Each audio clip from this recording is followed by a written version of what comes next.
everyone. Jen. Okay, happy Wednesday. Feels like it should be later than Wednesday in the week. I may be the only one who feels that way. Okay, a couple of items for you all at the top. Today, the Department of Treasury announced the establishment of a new department, the Office of Recovery Programs, to lead the Treasury Department's implementation of economic relief and recovery programs, including nearly $420 billion in programs from the American Rescue Plan. This new office, which will be led by the inaugural Chief Recovery Officer, Jacob Liebenluft, will be focused on efficiently establishing and administering Treasury's programs to support an equitable and swift recovery from the economic challenges brought on by the COVID-19 pandemic. Jacob will also serve as the lead administrator of recovery programs and a principal advisor on recovery program implementation, and he, of course, will work closely with Gene Sperling. Another piece of good news, today the IRS, the U.S. Department of Treasury, and the Bureau of Fiscal Service announced that they are dispersing nearly $2 million payments from the American Rescue Plan, which brings the total dispersed so far to approximately 159 million payments, with a total value of more than $376 billion. Since these payments began rolling out just last month, over 320,000 payments worth $450 million went to Veterans Affairs beneficiaries who received VA benefits but don't normally file a tax return and didn't use the non-filers tool last year, hence it took a little bit longer. These payments also include Social Security beneficiaries who didn't file a 2020 or 2019 tax return, and the latest batch of payments has a total value of more than $3.4 billion. Finally, yesterday, Microsoft issued new patches for additional vulnerabilities found in its Exchange servers. You all remember the hacking that we talked about just a few weeks ago. The White House urges all systems operators to apply these patches as soon as possible to ensure the security of systems. The federal government takes this vulnerability very seriously. We are leading by example and requiring all federal agencies to apply these patches and report to the Cybersecurity and Infrastructure Security Agency. That, Alex. Thanks, Jen. Can you talk a little bit about the April 28th address to Congress, what we should expect to hear from the president, and also logistically we know that the attendance will be reduced, so how are you deciding who gets to attend? And then are you working with Capitol Police on security, or are you monitoring any potential threats at this point? Sure. Well, on the second and third question, we of course are working very closely with the Speaker's office, with the offices of leaders in Congress. The president is looking forward to is excited to have accepted their invitation to address a joint session, something that he has been eager to do since he was inaugurated. In terms of a preview of what the speech will look like, we're a couple weeks out for that, so I expect we'll have more to say as we get closer. But certainly you can expect that he will talk about all of the priorities and his commitment to building the economy back better, getting the pandemic under control, addressing the challenges we face around the world. But as we get closer and the speech is written, we'll have more of a preview. In terms of invitations, that certainly would be handled by the Speaker's office, and so I'd point you to them. And then Afghanistan, the intelligence community's annual report this year said, and I'm quoting, the Afghan government will struggle to hold the Taliban at bay if the coalition withdraws its support. So what plans does the administration have to prevent this from happening and to maintain stability in the region with that withdrawal? And then is there a potential for President Biden to change his mind or extend the deadline if there is a decline in the situation in Afghanistan in the coming months? Well, first, let me say that as a part of this process, the president asked for a review from his national security team. He asked them not to sugarcoat it. He welcomed ideas, welcomed differences of points of view, and he was provided with a clear-eyed assessment about the best path forward. So as a part of his assessment and decision-making, part of the discussion was around the fact that the terrorist threat has evolved. And we certainly saw the threat assessment and saw our colleagues testify yesterday. But part of what we have seen from the intelligence community also is that the threat has become more dispersed. It's metastasized around the world. Al-Shabaab in Somalia, Al-Qaeda in the Arabian Peninsula, al-Nusra in Syria. It's changed. We're not looking at the 2001 mindset. We can't look at things through the 2001 mindset. We have to look at things through the 2021 world. So we will be monitoring our administration, our national security teams in partnership with our NATO allies and partners in the region. We will be monitoring, of course, and disrupting and focused on disrupting terrorist networks and operations that have spread far beyond Afghanistan, but also continuing to monitor things in the region. We're not going to take our threat off of the terrorist threat, take our eyes off, the terrorist threat or any sign of al-Qaeda's resurgence, and we will reposition our counterterrorism capabilities in that regard. And the president will talk more about that in his speech in about an hour and a half. Could his deadline extend, or could he change his mind if you do see the situation in Afghanistan decline? Well, I will say that the president made this decision after close consultations and close discussion with and taking into account all of the difficult decisions, all of the difficult factors, I should say, around that decision. So, no, he remains committed to the timeline that he intends to set out in this speech. And then one more quick one on immigration. Vice President Harris just said that her first trip abroad, and it looks like it's going to be to Mexico and Guatemala, but she suggested she won't be visiting the border. And so I'm wondering, first off, if the president is considering a trip to the border, and second, why it's not important for one of, the president's main sort of people that he's tasked with dealing with this to visit the border. Well, what the president's asked the vice president to do is run point on the Northern Triangle and be a high-level conduit in having discussions with leaders in the region. That's exactly what she is doing and will do when she goes and visits countries in the region. And obviously she's had discussions that have been read out as well with some leaders in the region.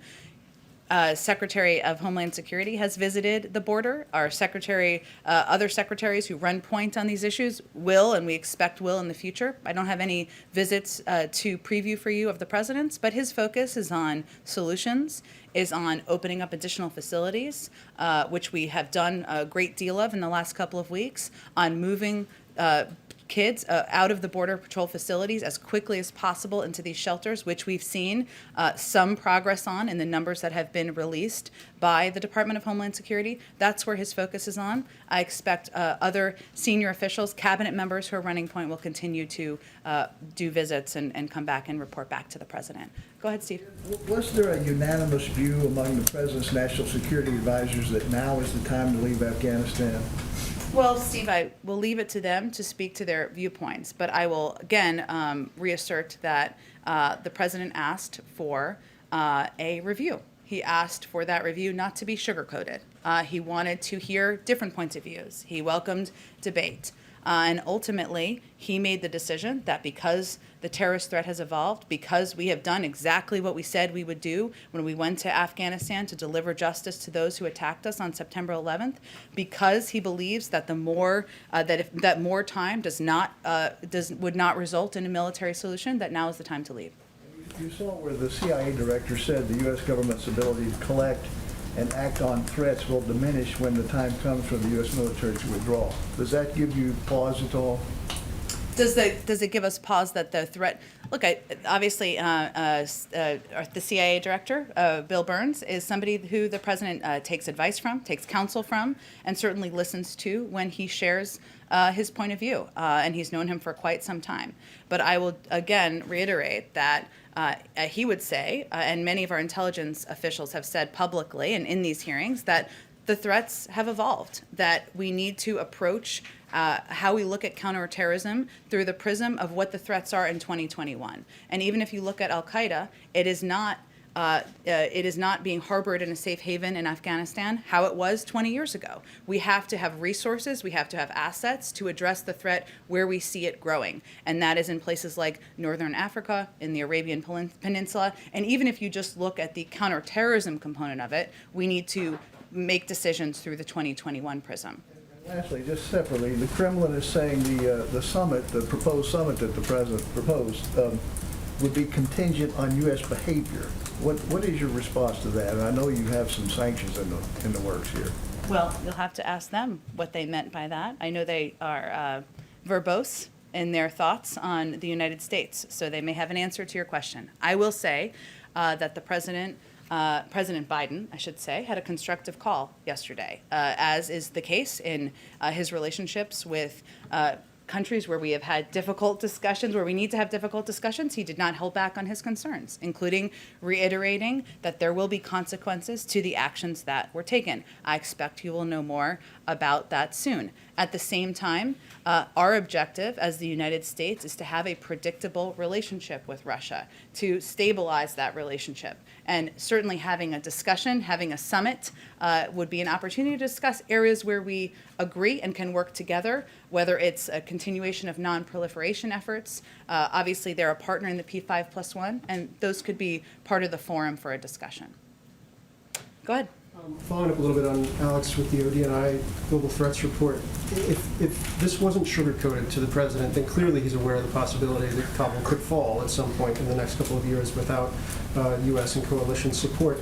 Should we read into this decision that he has decided that through the scope of the global threats he's facing, he's looking at right now, that is an acceptable consequence if the U.S. is to pursue his priorities or the changing threat landscape? I think you should look at it through the prism of the president assessing what's in the national interests of the United States. And from his vantage point, we did exactly what we intended to do. We delivered the justice to those who attacked us on September 11th. We disrupted terrorists seeking to use Afghanistan as a safe haven to attack the United States. But he also believes there is not a military solution. This will require a diplomatic solution. And even as we are withdrawing our troops, we will continue to support diplomatic and humanitarian work. We will ask other countries to step up, whether that's Pakistan, Russia, China, India, Turkey, countries in the region that certainly have a stake in stability.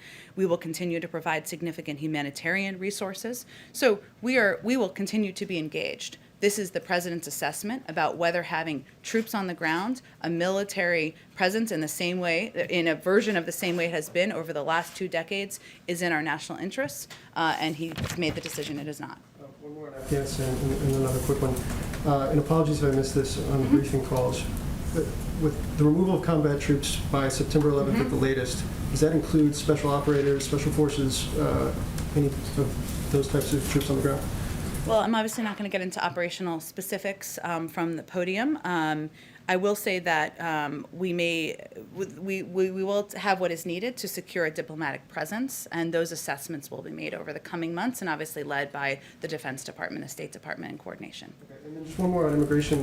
The outgoing Ambassador Jacobson said on Friday that to Reuters in an interview that there was a consideration of conditional cash payments related to the Northern Triangle. Is that something that's currently under consideration, and if so, what are kind of the parameters of what would be looked at there? That's interesting. I'd have to look more at her context, the context of her comments, and I'm happy to do that. I think what we are focused on is working directly with these countries to determine how we can deter travel, deter migrants from making the journey. And we made an announcement, of course, over the last couple of days about stepped up personnel at the border that these countries are putting in place to, a number of these countries, I should say, in the region, are putting in place in order to deter the journey, in order to reduce the number of migrants who are making it to our border. And certainly we're having discussions about assistance and how that can be disseminated in the most effective, I should say, and impactful way. But I'd have to check on the context and see where that's headed. Sure, go ahead. Thanks, Jen. Republican senators have criticized attaching the withdrawal of troops in Afghanistan to September 11th. They say it's politically driven.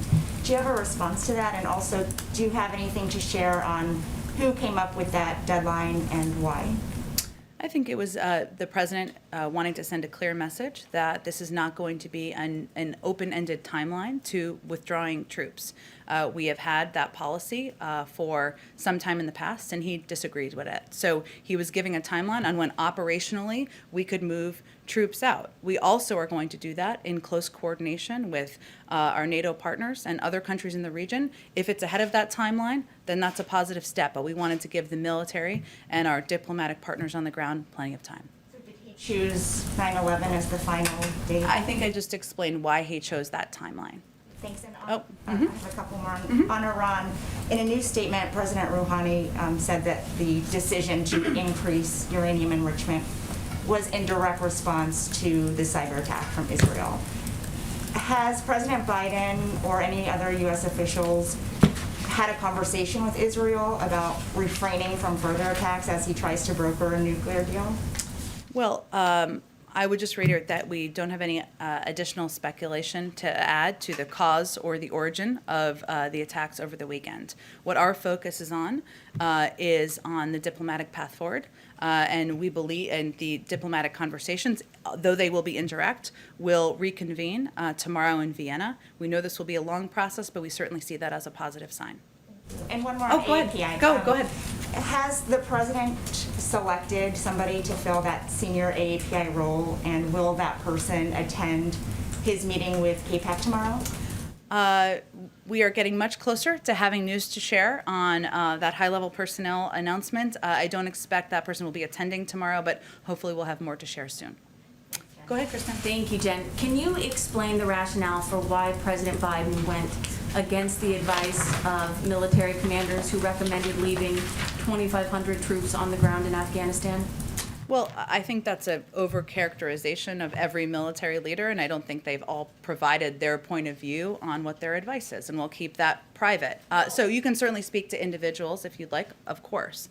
I will say, again, the president welcomed the advice, welcomed at times disagreement about what the appropriate path forward should be. But his view, based on the assessments of where our terrorist threat exists today, the fact that it is metastasized, that it has spread into many other regions of the world, that we can still, we still do have the ability to have a presence in the region where we can keep our eye on the terrorist threat, that it led him to conclude that now is the time for troops to leave. I think it's important also to note that that his view is that we can't continue the cycle of extending or expanding our military footprint, hoping to create the ideal conditions for our withdrawal. No one will tell you, unless someone has told you, and then tell me that, of course, that we should stay forever.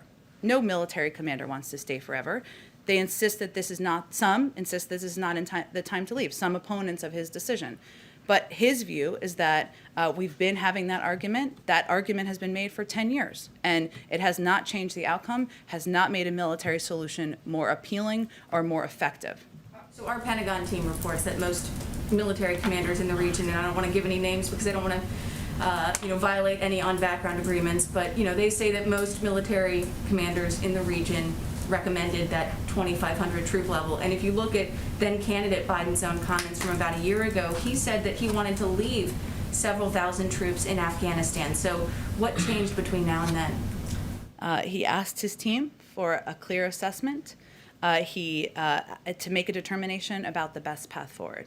I will remind everyone that he has been someone who has long viewed he opposed the surge in Afghanistan. He has long viewed the presence, the military presence in Afghanistan as something that was not a constructive long-term solution. That has been his consistent view.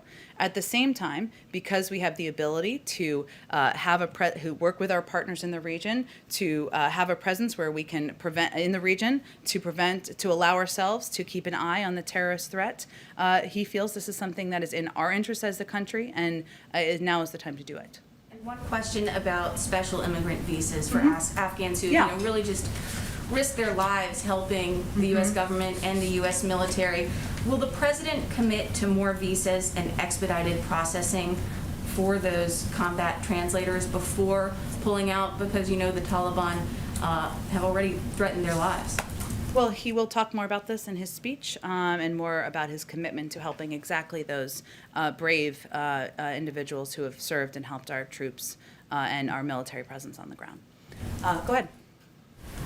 Jen, on the Russia call, you said that the president did not hold back in addressing his concerns, but the Kremlin said that the president did not bring up Alexei Navalny on the call.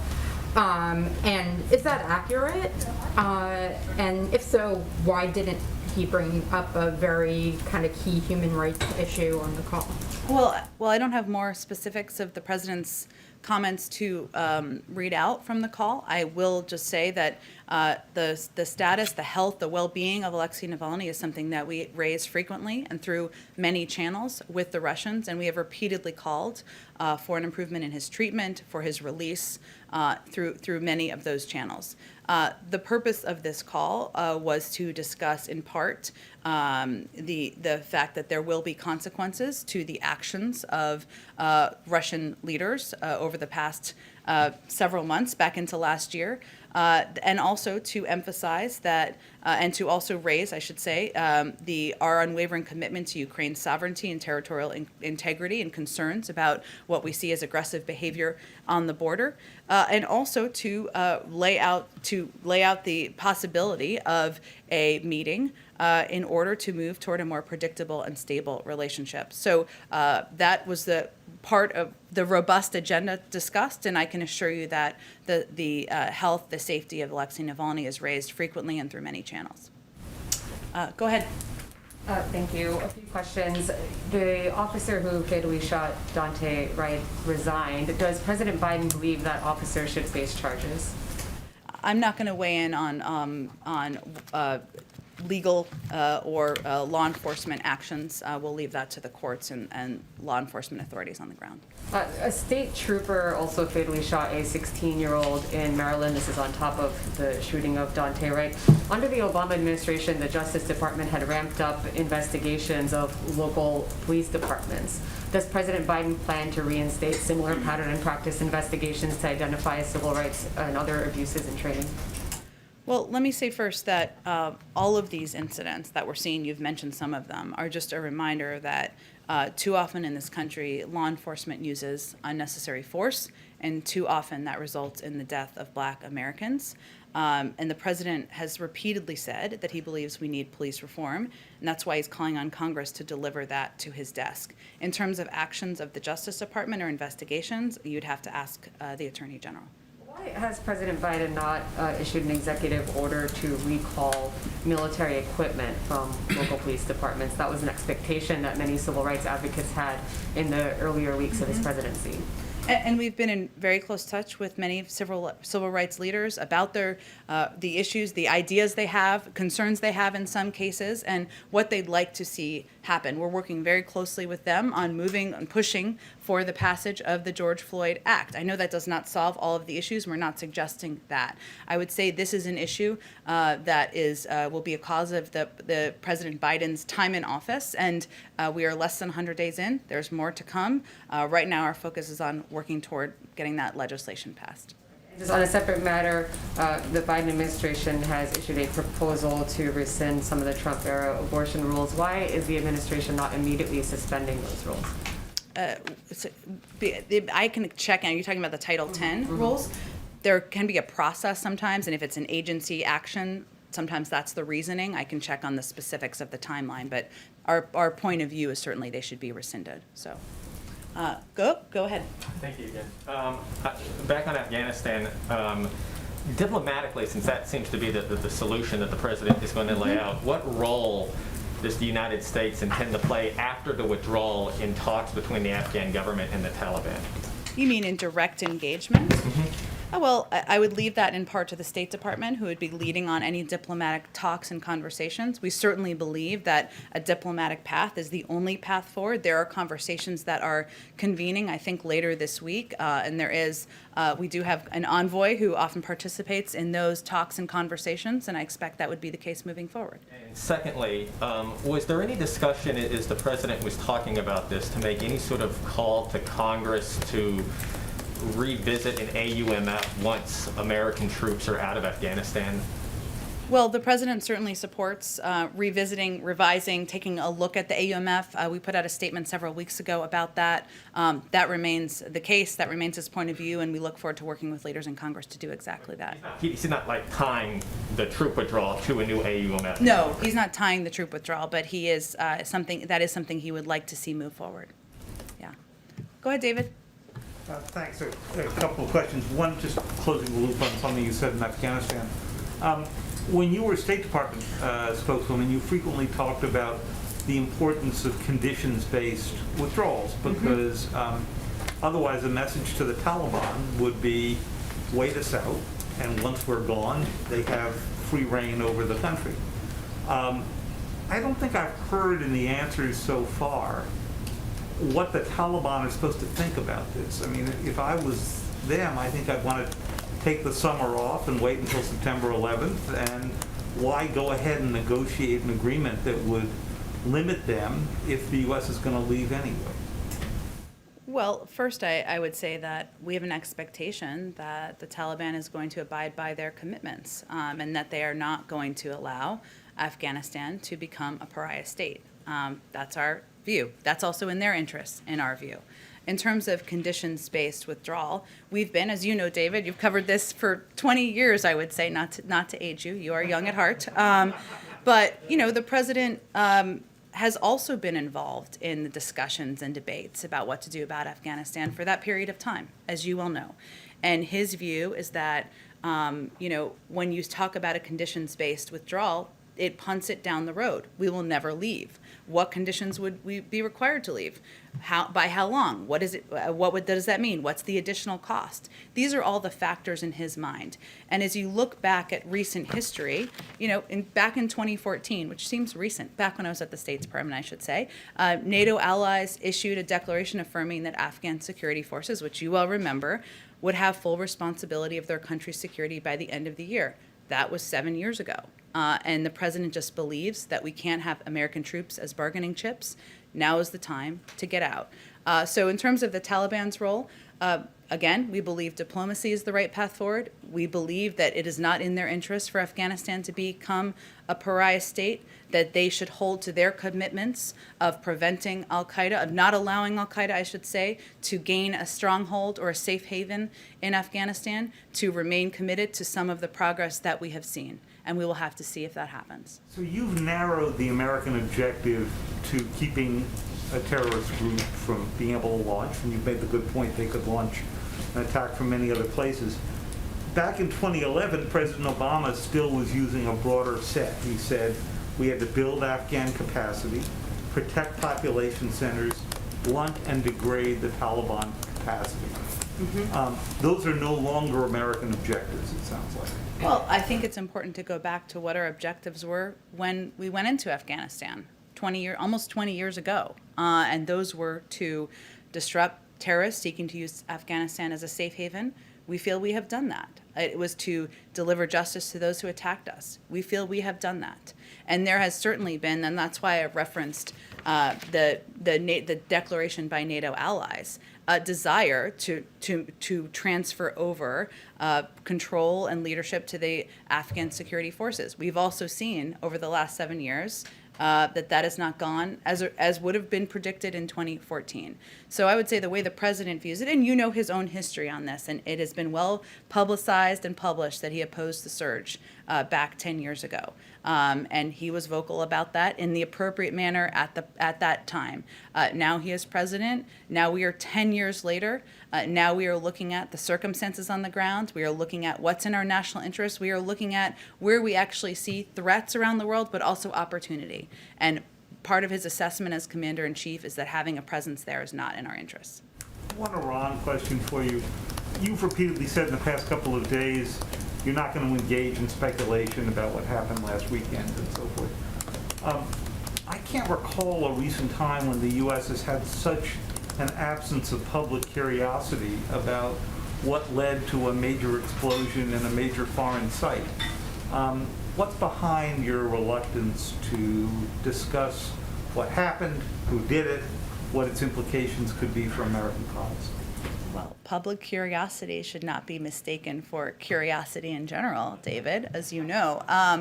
But I will say, we're just not going to speculate on the origin. Our focus is on looking for a diplomatic path forward with Iran. That's where we feel we can have a role and where we feel we can constructively move things forward, even though those are indirect negotiations. Have you gotten any indication from the Iranians that they are going to pull back from those negotiations because of that, or do you think they're moving ahead? We have not been given an indication that they don't plan to attend, or I should say, let me make it more positive.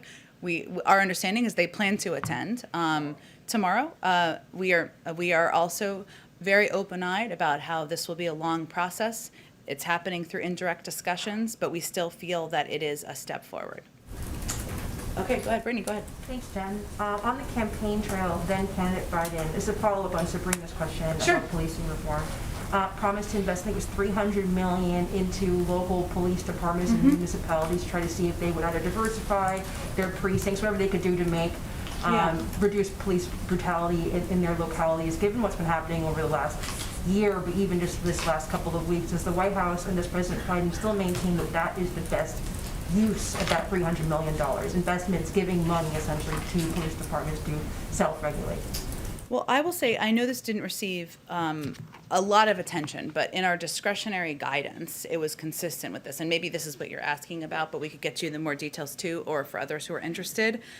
He has been clear, and he continues to believe, to answer your question, that giving police departments the resources they need to implement meaningful reforms and conditioning federal dollars on completing those reforms is the appropriate and effective step. And the discretionary guidance does exactly that. It provides funds with specific requirements, like ensuring law enforcement agencies mirror the diversity of the communities they serve. It also invests in federal programs that hold police accountable through pattern and practice investigations and the enforcement of consent decrees. Now, that's just a funding component, right? There are also reforms that the president feels need to be put in place. And the George Floyd Act certainly has a number of those reforms and steps that he supports, and he is eager for Congress to move forward on. And I know there's lots on your legislative plate, infrastructure, many other things.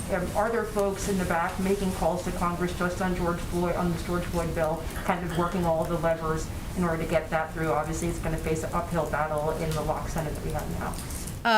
Certainly, we are very engaged in having discussions with a range of members on the George Floyd bill and moving it forward. And we are certainly encouraged by discussions that are ongoing by members of Congress. And ultimately, it will be up to them to determine how they can negotiate and come to conclusion on a package that there can be enough support to move forward and send to the president's desk. Just one other on the vice president. Will she be giving a press conference either right before or right after her trip to Mexico and Guatemala? That's a good question. I don't know that the final format of this trip has been scheduled quite yet, but I can see if they have any more details on the planning. And two of those three Northern Triangle countries actually do not have U.S. ambassadors to them. They have charged affairs, but they do not have ambassadors. Is there any more guidance you can give us on when those critical roles will be filled, or at least lists of names who could be filling those roles? Well, I would say we probably won't put out lists of names. We'll probably put out the nominees once the decision, because that would be a form of torture for the people who are on those lists in some way. But we are moving forward, the president's starting to make some decisions on career ambassadors to a range of posts. I hopefully will have some more on that soon. But I'm not sure if they're in that region, but he's starting to consider a range of qualified individuals. So hopefully we'll have more soon. Go ahead. Two tax questions for you. 17 House Democrats said earlier this week that they won't support any tax legislation or the component of the infrastructure plan that the president proposed unless it does away with the $10,000 SALT cap. I wanted to see if that's something the administration would consider. Well, I would say first, we welcome ideas. We welcome proposals from a range of members, and many of them have been quite vocal about their views on the SALT deduction as well. So we're familiar with them. There's a meeting later this afternoon with Ron Klain and Steve Ricchetti, I think with some of these members and others. There's a range of topics they'll discuss that are of interest to them, and I'm sure I would guess they would raise this. We're also interested in proposals on how to pay for a package, and as you know, the SALT deduction would not be a revenue raiser, so they may come with proposals and ideas on that as well, but we're certainly happy to hear more from them on the impact and why they think this is so important to their states and communities. And I wanted to ask about the global minimum tax that the president has proposed at 21%. In the global negotiations, we're already seeing some pushback from lawmakers in Europe saying that number is too high. And I wanted to see what the administration plans to do to negotiate to get countries around the world on board with the number, or the number he's proposed, or a higher number than it already is. Well, I certainly think those negotiations will happen out of the Treasury Department. The reason the global minimum tax was proposed was because the administration, Secretary Yellen and others felt it was important to end the race to the bottom on tax rates in countries, and this would be a way to do that, in her view and their view. But in terms of a discussion about alternate rates, I would certainly send you to them for more of a bottom line of where they're willing to go. And the other question is about the Bureau of Land Management. We have reporting that President Biden is considering Tracy Stone Manning, a senior advisor for conservation policy at the National Wildlife Federation, to lead the Bureau. Could you confirm that? I don't have any personnel announcements to make. I don't expect we will have any to make on this, but I will check and see if there's more to report to you. Yep. Sure. Hi, Isaac. Hi. So just to follow up a little bit more on the Vice President's meeting about the Northern Triangle, can you just help us figure out how that fits in the sequencing of the role that she is playing, what the purpose of today's meeting was, and then sort of what the next steps forward from it would be Sure. coming out of it? Well, I think, a couple of things. One, we've seen the Vice President has obviously also had a number of internal meetings on these issues with internal leaders and team members. We don't always read those meetings out, but those are part of the discussion as well. Certainly, she also spoke directly with the presidents of Mexico and Guatemala recently, and I believe we read out those calls, and we made an announcement about steps we were taking, or steps these countries were taking through discussions with us to increase staffing and personnel and monitoring at the borders to reduce the number of migrants who are coming to our border. So in terms of the sequencing, part of the sequencing is internal discussions with experts, whether that is the Secretary of Homeland Security, the Secretary of Health and Human Services, others who are working at the NSC, to determine what the right path forward is with the Northern Triangle. She leads a number of those conversations, gets feedback from our special envoy, Ricardo Zuniga, and others who have been working on these issues for some time. She's also had a number of calls directly with presidents in the region. I expect she'll have more of those to discuss negotiations and diplomatic conversations, even in advance of traveling. And then she will make a trip, as she announced this morning. And while I don't think she announced the timing of it, that would certainly be another step in the sequence. So this is all just still sorting out what the right path forward is, rather than making determination, okay, this is what we're going to do. Well, and this is we announced just 2 days ago, I believe, 3 days ago, some steps that were being taken in coordination and through discussion with these countries to ensure that migration, I should say, irregular migration, was being addressed as more of a hemispheric issue. And that meant, working with these countries to put in place measures to discourage migration. That's a step. But it will be discussions internally, policy decisions, that's typically how it works, calls with these leaders, announcements about progress made. It will be ongoing. I wouldn't expect it will be a process and nothing happens till the end. This is an ongoing process, and we'll make announcements. I'm sure she will as the developments are concluded. Has the president given her any directives from what's coming back so far to guide where the next conversations that she would be having, or the next steps she'd be taking in leading this effort? Well, the president and the vice president see each other quite regularly. She's in many of the meetings when she's in town, almost all of them that the president is in as well. So I would say it's more of a discussion with others who are leading and running point on these issues. Say on one other thing, that there's a markup today about DC statehood. Given the political realities around what would need to happen for a DC statehood bill to get through the Senate, the filibuster would almost certainly need to be gone. Is this something that President Biden is going to be pursuing at this point, DC statehood, or is he just sort of leaving it as a thing that he supports but is not going to be on his priority list? Well, he supports it, and in his conversations, of which there are many, as is evidenced by the last few days, a range of topics and issues come up, and he certainly expresses his support, and ultimately it's up to Congress to pass legislation and send it to his desk. He's not going to prioritize it and say, I want this bill on my desk. I would say he supports it, so he'd be happy to sign it, but in terms of the rank priorities, I'm not going to get into a situation of doing that, but it's something he supports. He's conveyed that to Congress, and he certainly supports efforts to move it forward. Go ahead in the back. Hi, Jen. Thank you very much. Follow up on the Afghanistan, and then I have another one, the climate summit. You were talking about the diplomatic presence in Afghanistan after the withdrawal. Do you expect the United States will have an ambassador in Afghanistan before the troops leave? Do you mean, just so I understand your question, do we expect we will maintain, we will nominate an ambassador And to have Afghanistan? exactly an ambassador there before the. Well, our intention is to maintain a presence, to secure a diplomatic presence there, and which was kind of a different question, but so I don't have a timeline on that, but certainly, given we will have a diplomatic presence, I expect we would have an ambassador at some point, or nominate. And about the climate summit, how are the discussions with Brazil going? Is President Biden prepared to sign a bilateral climate deal with Brazil next week during the summit? Or would he like to see more commitment from Brazil on deforestation before making a deal?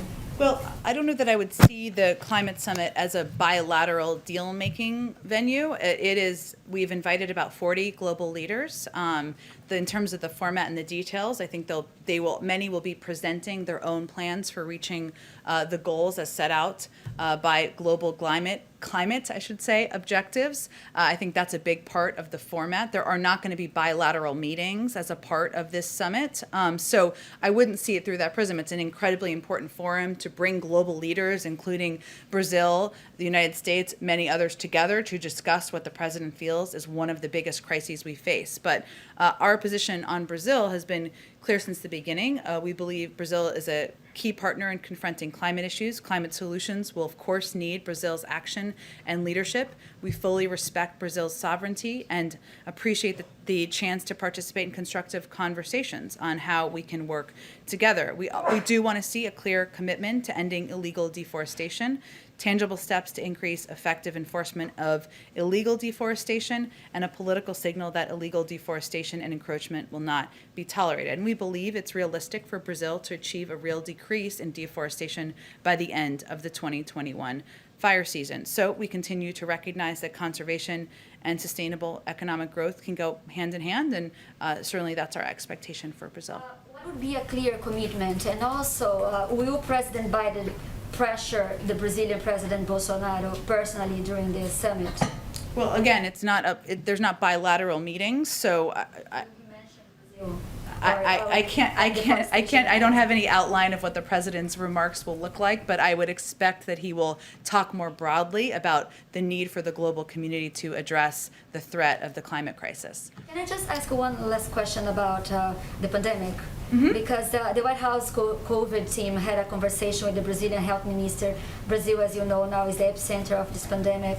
And Dr. Fauci said a couple of weeks ago that he was waiting for this conversation to see other ways that the United States could be more helpful. Mm-hmm. So is the United States providing additional help to Brazil, like sending oxygen or sedatives for intubation, for example? There are lack of all these things in Brazil right now. Sure. I would have to check. I would say that we, of course, as you know, are contributing a significant amount of funding through COVAX. I know there are requests from around the world for a range of tools and resources. I can check if there's anything that's going to Brazil more specifically. Thank you, Jen. Oh, yes. Two more quick ones on Afghanistan. Oh, yeah. Can I do Owen first, and then I'll come right back to you? Okay, go ahead, Owen. Jen, thank you. Back to Title 10, if I may. So today, as you well know, the Biden administration and HHS started the reversal of the Trump administration's ban on abortion referrals at Title 10 family planning clinics. So my first question, why does the Biden administration insist that pro-life Americans pay for abortions and violate their conscience? Well, first, that's not an accurate depiction of what happened. So and I know we want to be accurate around here. None of the funds appropriated under this title shall be used in programs where abortion is a method of family planning. That is written into the Public Health Service Act, and it specifically states that. But we know there's indirect subsidies, money that's fungible, that can't be traced. We know that. Come on. That is not how it works. That is the law. So I'm stating what the law is and how it is implemented legally by these organizations. And the reason since you gave me the opportunity, the reason why the president took these steps is because he believes that advancing equity for all, including people of color and others who have been historically underserved, marginalized, and adversely affected by persistent poverty and inequality, can be helped by these actions. And by focusing on advancing equity in the Title X program, we can create opportunities for the improvement of communities that have been historically underserved, which benefits everyone. That's how these fundings are used in communities. You talk about equity, if I may interrupt. How is it equity? How is it fighting systemic racism when abortion, we well know, disproportionately affects minority children? Again, funding cannot be used from this for abortion, but access to health care in communities that have been marginalized, underserved, adversely affected by persistent poverty is always going to be something the president fights for. Okay, I think I've answered your question. Alex, go ahead. On Afghanistan, did President Biden consult any of his predecessors on his decision to withdraw? He did talk to some of his predecessors. Let me see if I can get you more of a readout of that. He will talk a bit about that in his speech as well. That starts in 39 minutes. All right, and then one more. I don't know if you saw this, but the Afghan president tweeted that he spoke with President Biden. He did, and that was still going on when I came out here, so we will get you a readout of that. Let me just also, because you prompted me, that we have done a lot of outreach, which I think would be interesting to you in your reporting. In the last 36 hours, to inform members of Congress, allies, partners in regional countries. That includes calls, not all with the president, although he has made a number of calls, but from senior officials to nearly 50 members of Congress, 44 countries, NATO, the EU, and the UN. These consultations and conversations are continuing, but just to give you a sense of how much engagement and outreach we've done to date. Okay, thanks everyone.